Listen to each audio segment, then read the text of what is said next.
Deux autres personnes ont aussi été interpellées et placées en garde à vue, en plus de l'assaillant.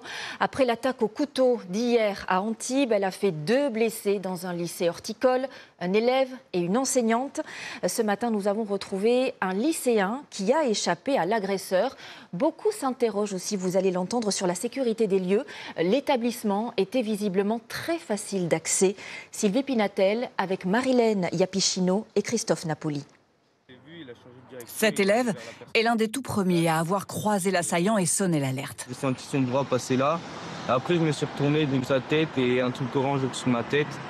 Et pour moi, je sais pas pourquoi, mais je me suis dit que c'était un couteau et je suis parti en courant et j'ai dit il a un couteau, il a un couteau.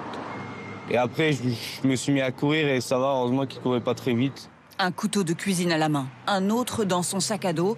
L'assaillant, qui est un ancien élève, s'en est pris ensuite à un autre étudiant, avant de poignarder 3 fois une professeure d'anglais, dont les jours ce matin ne sont pas en danger, nous dit son père. J'ai quand même été assez touché entre l'estomac et les intestins, donc il y a eu une intervention hier, elle s'est réveillée dans la nuit, et il semble que l'hôpital a dit qu'elle avait passé une bonne nuit.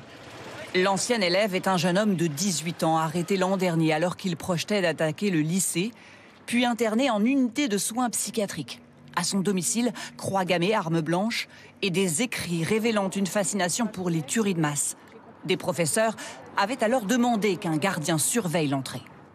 L'année dernière, on s'est mobilisé pour maintenir notre nombre d'assistants d'éducation, vous voyez, parce que justement, enfin, y compris parce qu'il y avait eu cette menace, et on a maintenu notre nombre d'assistants d'éducation, mais il a fallu qu'on se mobilise.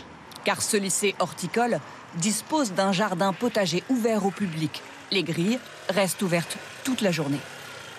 À la rentrée, on en a tous un peu parlé, et enfin, moi, j'avais vu ça, quoi. Et c'est ouvert, quoi. Mais on vous a jamais demandé des papiers pour rentrer, une carte d'étudiant? Il n'y a personne, je pense. Pour renforcer la sécurité, justement, des travaux avaient commencé en janvier, notamment l'installation de tourniquets avec des lecteurs de badges pour filtrer les entrées.